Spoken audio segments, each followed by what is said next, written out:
দর্শন বিভাগের স্নাতকোত্তর শ্রেণীর আমার প্রিয় শিক্ষার্থীরা, কেমন আছো তোমরা সবাই? আশা করছি তোমরা সবাই ভালো আছো, সুস্থ আছো। প্রিয় শিক্ষার্থীরা, করোনার দ্বিতীয় ধাপের প্রকোপের সময় সরকার ঘোষিত লকডাউন মেনে তোমরা নিশ্চয়ই বাড়িতে আছো, স্বাস্থ্যবিধি মেনে চলছো। শিক্ষার্থীরা, তোমাদের স্বাভাবিক ক্লাস কার্যক্রম এই করোনার কারণে বন্ধ থাকলেও আমরা পৌঁছে গেছি তোমাদের কাছে। বিশেষ অনলাইন ক্লাসের মাধ্যমে আমরা নিয়মিত তোমাদের ক্লাসগুলো গ্রহণ করে আসছি, যেন তোমাদের পড়াশোনায় কোনো রকম ব্যাঘাত বা বিঘ্ন না ঘটে। তো তারই ধারাবাহিকতায় তোমাদের সবাইকে স্বাগত জানাচ্ছি আমরা আজকের ক্লাসে। মাস্টার্স শেষ পর্বের শিক্ষার্থীদের জন্য 50001 নম্বর কোর্স অর্থাৎ প্র্যাকটিক্যাল এথিক্স বা ব্যবহারিক নীতিবিদ্যার কোর্সের উপর আজকে আমার এই ক্লাসটি পরিচালিত হতে যাচ্ছে। আর যথারীতি আজকের আলোচনায় তোমাদের সাথে রয়েছি আমি জিনান বিনতে জামান, সহকারী অধ্যাপক, দর্শন বিভাগ, ঢাকা কলেজ, ঢাকা। শিক্ষার্থীরা, প্র্যাকটিক্যাল এথিক্স বা ব্যবহারিক নীতিবিদ্যার বিষয়টি আমাদের খুব জীবন ঘনিষ্ঠ একটি বিষয়। আমরা জানি যে আমাদের নীতি নৈতিকতা সম্পর্কিত যে ধারণাগুলো রয়েছে বা সনাতন যে তাত্ত্বিক ধারণাগুলো রয়েছে, সেই তাত্ত্বিক ধারণাগুলোকে কিভাবে আমরা আমাদের ব্যবহারিক বিভিন্ন সমস্যার সমাধানে প্রয়োগ করতে পারি এবং সেই সাথে এদের সাফল্য কিভাবে আমরা অর্জন করতে পারি সে বিষয়ে সার্বিক আলোচনাই হচ্ছে ব্যবহারিক নীতিবিদ্যার আলোচ্য বিষয়। আর ব্যবহারিক নীতিবিদ্যা এই কোর্সটির জন্য তোমাদের জন্য একটি নির্দিষ্ট পাঠ্য বই ঠিক করে দেওয়া হয়েছে। সেটি হচ্ছে পিটার সিঙ্গার রচিত প্র্যাকটিক্যাল এথিক্স গ্রন্থটি, যার বঙ্গানুবাদ করেছেন ডক্টর প্রদীপ কুমার রয় স্যারের। এই অনুবাদটির নামও পিটার সিঙ্গারের বইটিরই অনুরূপ, ব্যবহারিক নীতিবিদ্যা। নিশ্চয়ই তোমরা বইগুলো সংগ্রহ করেছো এবং তোমাদের স্বাভাবিক পড়াশোনাটিকে চালিয়ে যেতে এই বইটি তোমাদের যথেষ্ট সহায়ক হচ্ছে।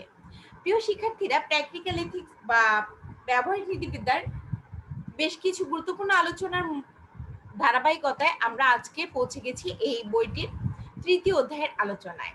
তাহলে চলো আমাদের আজকের আলোচনা যাওয়ার পূর্বে জেনে নিই আমরা গতদিন কি আলোচনা করেছিলাম সেই বিষয়টি। শিক্ষার্থীরা, আমরা গতদিন আলোচনা করেছিলাম স্বার্থের সমবিবেচনার নীতি প্রসঙ্গে Peter Singer, principle of equality, Peter Singer's view. শিক্ষার্থীরা, তোমাদের আশা করি মনে আছে, তারপরও তোমাদের আরেকবার মনে করিয়ে দিতে চাই, স্বার্থের সমবিবেচনার নীতিকে পিটার সিঙ্গার একটি মৌলিক নৈতিক নীতি হিসাবে উল্লেখ করেছেন এবং তিনি দাবি করেন এই নীতির মাধ্যমেই আমরা আমাদের বাস্তবিক জীবনে বা ব্যবহারিক জীবনে নৈতিকতার চর্চা এবং প্রয়োগে সফল হতে পারি। স্বার্থের সমবিবেচনার নীতিটি আলোচনা প্রসঙ্গে পিটার সিঙ্গার তার পূর্ববর্তী দার্শনিক জন রলসের মতবাদকে সমালোচনা করেছেন।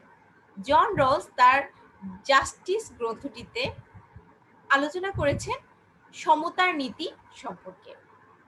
জন রলসের মতে নৈতিকতা গুণটি একটি পরিবৃত্তীয় গুণ, অর্থাৎ একটি বৃত্তের সকল বিন্দুর উপর যেমন বৃত্তের গুণ সমানভাবে কার্যকর, একইভাবে নৈতিকতাও একটি পরিমণ্ডলের সকল মানব প্রজাতির উপরে বা সকল মানুষের উপর সমানভাবে প্রযোজ্য। নৈতিকতা গুণটিকে পিটার সিঙ্গার সমতার নীতির মতো বা বলা যায় রলসের মতো পরিবৃত্তীয় গুণ হিসেবে দেখেনি, বরঞ্চ নৈতিকতাকে তিনি একটি ভিন্ন ধর্মী দৃষ্টিকোণ থেকে ব্যাখ্যার চেষ্টা করেছেন। সিঙ্গার এক্ষেত্রে নৈতিকতার প্রয়োগের দিকটিকে বেশি গুরুত্ব দিয়েছেন। তার মতে প্রত্যেকের স্বার্থকে যদি আমরা সমানভাবে বিবেচনা করতে পারি, তাহলেই আমরা আমাদের নৈতিক যে ধ্যান ধারণা রয়েছে তাকে প্রয়োগ করতে সক্ষম হব এবং সেক্ষেত্রে অনেকাংশে আমরা বৈষম্যমূলক আচরণ থেকে নিজেদেরকে বিরত রাখতে পারবো।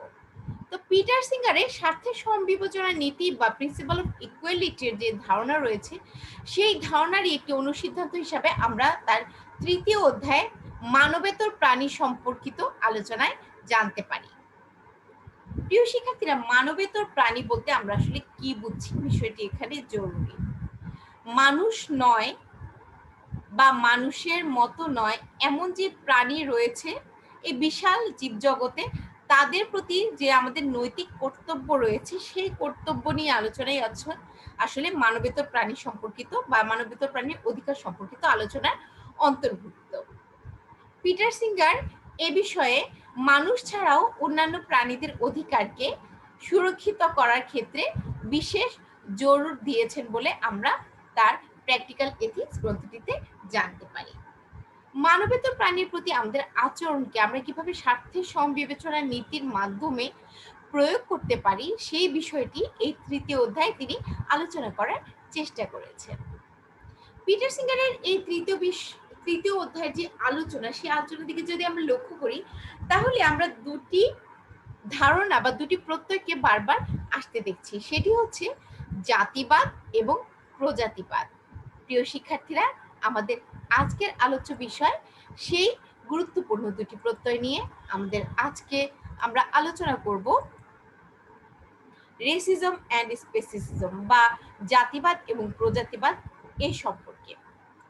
জাতি এবং প্রজাতি এই দুটি ধারণা পরস্পর সম্পর্কিত মনে হলেও এরা আসলে পারস্পরিক সম্পর্কযুক্ত ধারণা হিসাবে পিটার সিঙ্গার আলোচনা করেননি। জাতি বলতে আমরা এখানে বৃহত্তর জনগোষ্ঠীকে বুঝে থাকি বা বৃহত্তর একটি নরগোষ্ঠীকে সাধারণভাবে বুঝে থাকি।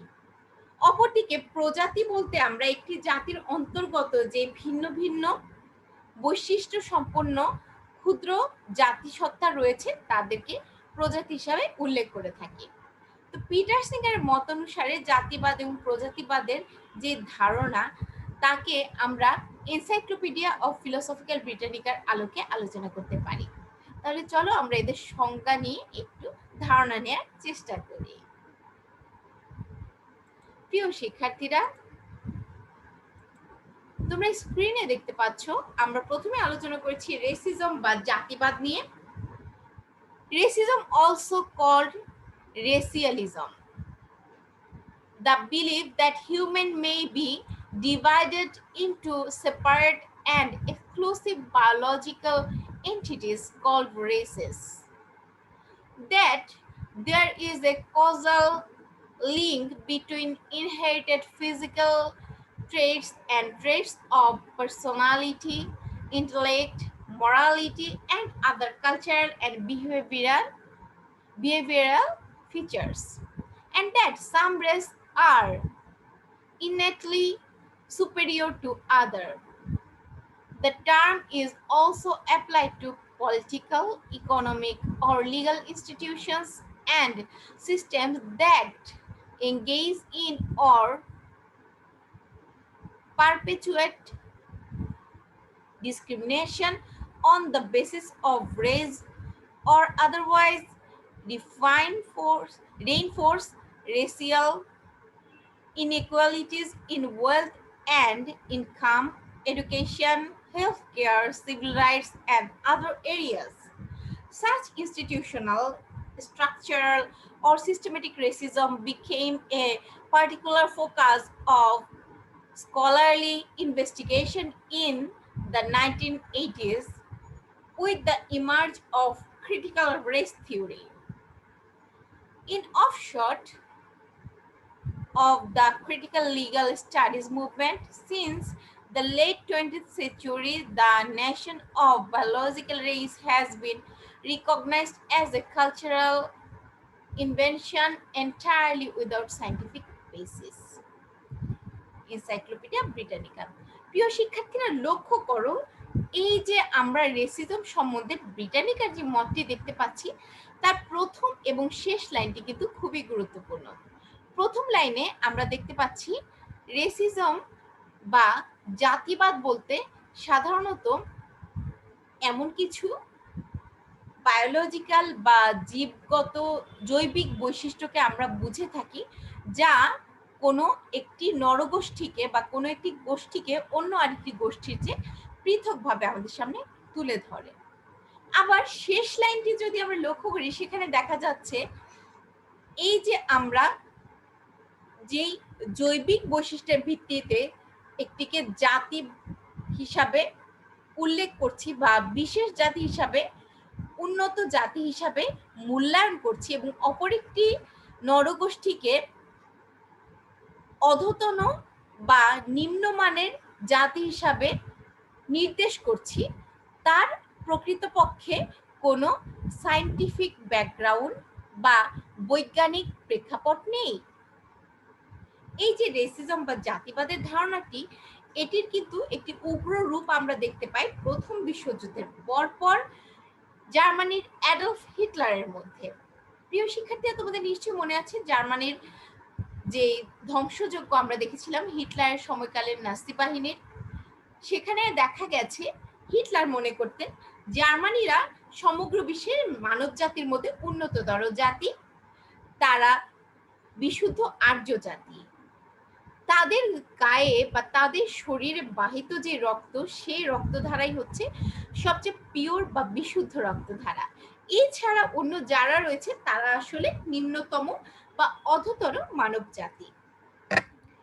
এই কট্টর মনোভাবে বশবর্তী হয়ে হিটলার কিন্তু একটি বড় মানব সমাজের জন্য ব্যাপক হুমকি হিসাবে দেখা দিয়েছিলেন। শুধু তাই নয়, দ্বিতীয় বিশ্বযুদ্ধের সময়কালীন জার্মানিতে ইহুদিদের উপরে যে নারকীয় হত্যাযজ্ঞ ঘটেছিল, তার মূলেও কিন্তু ছিল হিটলারের এই উগ্র জাতিবাদ। এই জাতিবাদ এমন একটি ধারণা যা কোনো রকম বৈজ্ঞানিক গবেষণা ছাড়া বা বৈজ্ঞানিক ভিত্তি ছাড়াই কিছু কিছু বাহ্যিক বৈশিষ্ট্যের উপর নির্ভর করে বা কিছু কিছু অন্তর্গত জৈবিক বৈশিষ্ট্যের উপর নির্ভর করে একটি জাতি গোষ্ঠীকে বা একটি মানব শ্রেণীকে অপর একটি মানব শ্রেণীর চেয়ে উন্নততর বলে মর্যাদা দিয়ে থাকে। আমরা কিছুক্ষণ আগে ব্রিটানিকার যে সংজ্ঞাটি দেখলাম বা যে আলোচনা দেখলাম জাতিবাদ সম্বন্ধে, সেখানে দেখলাম এই যে রেসিজম, সেই রেসিজম আমাদের আসলে সব ধরনের বৈষম্যকে বৈধতা দেওয়ার একটি প্রচেষ্টা স্বরূপ ব্যবহৃত হয়ে আসছে, সবলের উপর দুর্বলের উপর সবলের শক্তি প্রয়োগের একটি হাতিয়ার হিসাবে। যে জাতিগোষ্ঠীটি নিজেদেরকে উন্নততর মনে করছে কেবলমাত্র বাহ্যিক কিছু বৈশিষ্ট্যের আলোকে, তারা অন্যান্যদেরকে শোষণ করা বা অন্যান্যদের প্রতি বৈষম্যমূলক আচরণ করাকে বৈধ বলে মনে করে। তারা মনে করে যেহেতু তারা নীল রক্তের অধিকারী বা উন্নত জাতিসত্তার অধিকারী, সে কারণে তারা অন্যদের চেয়ে ভালো সুবিধা পাওয়ার বা ভালো কিছু পাওয়ার যোগ্যতা রাখে বা যোগ্যতা অর্জন করছে জন্মসূত্রেই। এই যে মনোভাব, সেই মনোভাবই তাদেরকে ক্রমে ক্রমে শোষণের দিকে এগিয়ে দেয় এবং অন্যদের প্রতি তাদের আচরণকে অনেক বেশি বৈষম্যমূলক করে তোলে। এই জাতিবাদের ধারণা নিঃসন্দেহে একটি অনৈতিক ধারণা। সেক্ষেত্রে আমরা বলতে পারি উগ্র জাতিবাদ আমাদেরকে ধ্বংসের দিকে ঠেলে দিতে পারে। বোধহয় এই কথা বলেও খুব একটা বেশি ভুল কথা বলা হবে না। এই যে জাতিবাদের ধারণা, এই জাতিবাদের ধারণা মানুষে মানুষে কিন্তু অসমতা তৈরির একটি ভিত্তি হিসাবে কাজ করছে। তাহলে জাতিবাদের আলোচনার পরে আমরা চলে যাচ্ছি আমাদের আজকের পরবর্তী যে আলোচনা, স্পেসিসিজম বা প্রজাতিবাদে। দেখি প্রিয় শিক্ষার্থীরা, প্রজাতিবাদ আমাদেরকে কোন ধারণাটি দিচ্ছে। তোমরা স্ক্রিনে দেখতে পাচ্ছ speciesism in applied ethics and the philosophy of animal rights, the practice of treating members of one species as morally more important than member of other species। অর্থাৎ প্রজাতিবাদও এমন একটি ধারণা যেখানে আমরা ব্যবহারিক নৈতিকতার আলোকে বা ব্যবহারিক দর্শনের আলোকে বলতে পারি যে এটি এমন এক ধরনের আচরণ, যে আচরণ আমাদেরকে প্রাণীর অধিকারের আলোচনার ক্ষেত্রে এক প্রজাতির সদস্যদেরকে অন্য প্রজাতির সদস্যদের প্রতি অন্য প্রজাতির সদস্যদের চেয়ে অধিক গুরুত্বপূর্ণ করে গড়ে তোলে। অর্থাৎ প্রজাতিবাদ এমন একটি ধারণা যেখানে আমরা দেখতে পাচ্ছি যে কোনো একটি প্রজাতির প্রাণী বা কোনো একটি প্রজাতির যে কোনো জীবসত্তা অন্য একটি প্রজাতির চেয়ে উন্নততর বা অধতর হিসাবে এখানে ধরা হতে থাকে। বিশেষ করে প্রাণী অধিকারের আলোচনা নিয়ে যখন এই বিংশ শতাব্দীর শুরুর দিকে আলোচনা শুরু হয়, তখনই কিন্তু স্পেসিসিজম বা প্রজাতিবাদের ধারণাটিকে আমরা বিকাশ লাভ করতে দেখি। আমরা জানতে পারি স্পেসিসিজম বা প্রজাতিবাদ এমন এক ধরনের ধারণা যাকে আমরা ব্যবহারিক নৈতিকতার আলোকে জাস্টিফাইড বা মূল্যায়ন করে থাকি।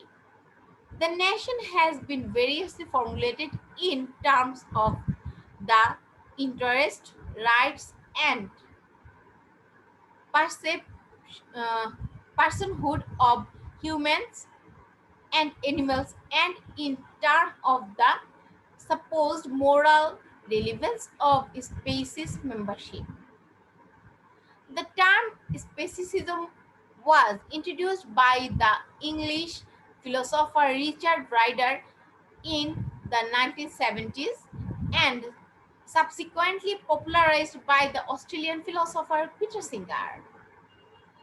Ryder, Singer, and other opponents of specimen have claimed that it is exactly analogous to racism, sexism, and other forms of irrational discrimination and prejudice. তাহলে প্রিয় শিক্ষার্থীরা, আমরা দেখতে পাচ্ছি এই যে জাতিবাদের ধারণা কিছুক্ষণ আগে আমরা আলোচনা করলাম, জাতিবাদের ধারণারই অনেকটা সমার্থক একটি ধারণা হচ্ছে এই স্পেসিজম বা প্রজাতিবাদের ধারণা। জাতিবাদে যেমন এক জাতির মানুষ আরেক জাতির মানুষকে নিজেদেরকে আরেক জাতির মানুষদের চেয়ে নিজেদেরকে উন্নততর মনে করতে এবং অপর জাতিকে নিজেদের যে অধম মনে করত, সেখানে প্রজাতিবাদের ক্ষেত্রেও মানব জাতি নিজেদেরকে সৃষ্টির অন্যান্য যে প্রজাতিগুলো রয়েছে বা জীব জগতের অন্যান্য যে সদস্য রয়েছে তাদের তুলনায় উন্নত প্রজাতি হিসাবে দাবি করছে। এবং এক্ষেত্রে প্রথম যিনি বিষয়টিকে আমাদের সামনে তুলে ধরে তিনি হচ্ছেন বিশিষ্ট ইংরেজ দার্শনিক রিচার্ড রাইডার। তিনি 1970 সালে তার আলোচনায় সর্বপ্রথম স্পেসিসিজম বা প্রজাতিবাদের ধারণাটিকে আলোচনা করেন।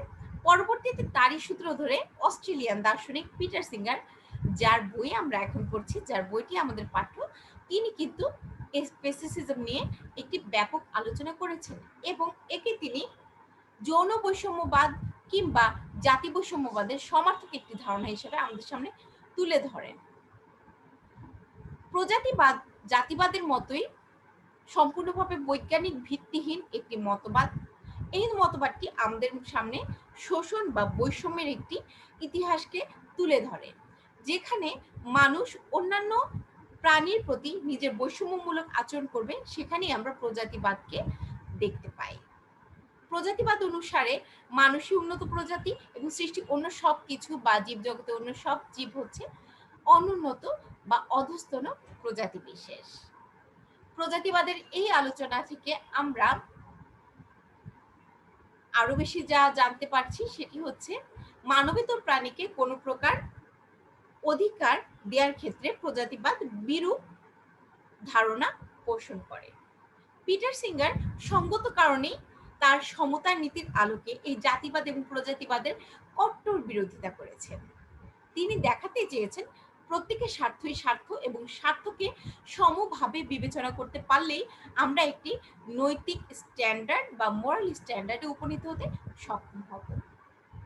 এই ছিল পিটার সিঙ্গারের আলোচিত জাতিবাদ এবং প্রজাতিবাদ সম্পর্কিত আলোচনা। এই আলোচনার ধারাবাহিকতায় আমরা আগামী দিন দেখব মানবেতর যে প্রাণীকুল রয়েছে তাদের প্রতি প্রজাতিবাদের ধারণাটি আসলে কেমন বা জাতিবাদের প্রয়োগটি কেমন ভাবে করা হচ্ছে গতানুগতিক দৃষ্টিভঙ্গিতে, এবং পিটার সিঙ্গারের জবাব সেখানে কিভাবে কার্যকর হচ্ছে। তাহলে জেনে নিই আমরা আগামী দিন কি পড়তে যাচ্ছি। প্রিয় শিক্ষার্থীরা, আজকের পড়ার ধারাবাহিকতায় বা আজকের আলোচনার ধারাবাহিকতায় আমরা আগামী দিন আলোচনা করব মানবেতর প্রাণীর সমতা সম্পর্কে সিঙ্গার বা equality for animals according to singer. Peter সিঙ্গারের দৃষ্টিকোণ থেকে আসলে জাতিবাদ এবং প্রজাতিবাদ একটি নিন্দনীয় বা অনৈতিক মতবাদ হিসাবে প্রতিষ্ঠিত হয়েছে, তা আমরা কিছুক্ষণ আগে আলোচনা করলাম। কিন্তু স্বাভাবিকভাবে গতানুগতিক দৃষ্টিকোণ থেকে যেভাবে মানবেতর প্রাণীর প্রতি এই জাতিবাদ বা প্রজাতিবাদের প্রয়োগ ঘটছে, তাকে সমতার নীতির দ্বারা কিভাবে সমালোচনা করা হচ্ছে বা যৌক্তিকভাবে কিভাবে এদের কে প্রতিহত করার চেষ্টা করা হচ্ছে, তাই আমরা পিটার সিঙ্গারের পরবর্তী আলোচনায় দেখব। আশা করছি আগামী ক্লাসটিতেও তোমরা থাকবে। আর আজকের ক্লাস নিয়ে তোমাদের কোনো রকম সমস্যা বা প্রশ্ন থাকলে অবশ্যই এই ভিডিওর কমেন্ট বক্সে কমেন্ট করবে। আমরা যথারীতি উত্তর দেওয়ার চেষ্টা করব। আগামী ক্লাসে তোমাদের সবাইকে অনেক অনেক স্বাগত জানিয়ে আজ এ পর্যন্তই থাকলো। তোমরা সবাই ভালো থাকো, সুস্থ থাকো। প্রিয় শিক্ষার্থীরা, ধন্যবাদ তোমাদের সবাইকে।